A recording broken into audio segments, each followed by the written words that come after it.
तो दोस्तों आज हम ऐसे प्रश्नों की चर्चा करेंगे जो लगातार एग्जाम में आ रहे हैं। देखते हैं पहला प्रश्न।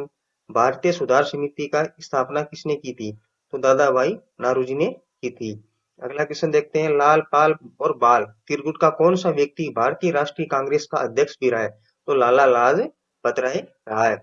किसने कहा था कि कांग्रेस आंदोलन न तो लोगों द्वारा प्रेरित है और न ही ये उनके द्वारा सोचा या योजनाबद्ध किया गया है? तो ये भी लाला लाजपत राय ने ही कहा था। इंडियन एसोसिएशन के संस्थापक कौन थे? तो सुरेंद्र नाथ बनर्जी थे। मानव भूगोल का पिता किसे कहा जाता है? तो फ्रेडरिक रेडजल को मानव भूगोल का पिता कहा जाता है। किस विचारधारा ने प्राकृतिक पर्यावरण का मानव के ऊपर प्रभाव को सर्वोपरि माना है? तो नियतिवाद ने माना है। ब्रह्मांड में सबसे प्रचुर मात्रा में कौन सा तत्व पाया जाता है? तो हाइड्रोजन है वो प्रचुर मात्रा में पाई जाती है। आकाशगंगा किस रूप में वर्गीकृत की गई है? तो आकाशगंगा वो सर्पिलाकार की और गैलेक्सी के रूप में वर्गीकृत की गई है। मंदाकिनी आकाशगंगा का सबसे पहले किसने देखा था? तो किसने देखा दोस्तों? गैलीलियो ने देखा था।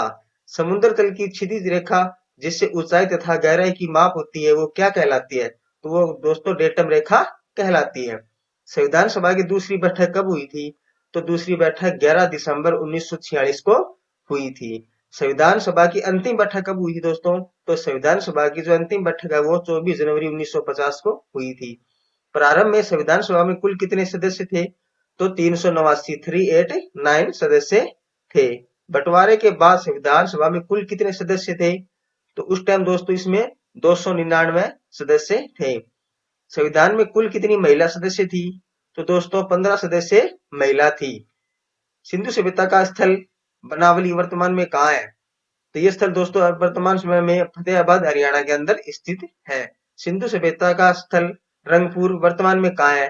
तो रंगपुर है वो दोस्तों वर्तमान समय में गुजरात के अंदर है। मानव द्वारा सर्वप्रथम किस धातु का प्रयोग किया गया? तो मानव द्वारा सर्वप्रथम तांबा का प्रयोग किया गया। संविधान सभा में कितने वाचन हुए? तो दोस्तों संविधान सभा में 3 वाचन हुए हैं। संविधान सभा में कुल कितने अधिवेशन हुए थे? तो संविधान सभा में 12 अधिवेशन हुए थे। संविधान सभा द्वारा किस तिथि को संविधान अंगीकृत किया गया? तो 26 नवंबर 1949 को किया गया। आर्य शब्द का क्या अर्थ है? तो आर्य शब्द का अर्थ दोस्तों श्रेष्ठ या कुलीन है। ऋग्वेद, यजुर्वेद और सामवेद को क्या कहा जाता है? तो इनको दोस्तों वेदत्रयी या त्रि के नाम से भी जाना जाता है।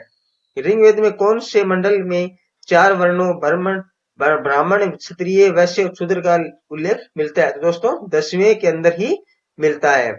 कौन सा वेद गद्य व पद्य दोनों में है? तो यजुर्वेद है वो गद्य और पद्य दोनों में ही है। ऋग्वेद में गंगा तथा यमुना का कितनी बार उल्लेख मिलता है? तो गंगा का 1 बार उल्लेख मिलता है और यमुना का 3 बार उल्लेख मिलता है। ऋग्वेद में सबसे ज्यादा बार किस नदी का उल्लेख मिलता है? तो ऋग्वेद में है वो सिंधु नदी का सबसे ज्यादा उल्लेख मिलता है। ऋग्वेद में सबसे पवित्र नदी किसे माना गया है? तो ऋग्वेद में सबसे पवित्र नदी है वो सरस्वती नदी को माना गया है।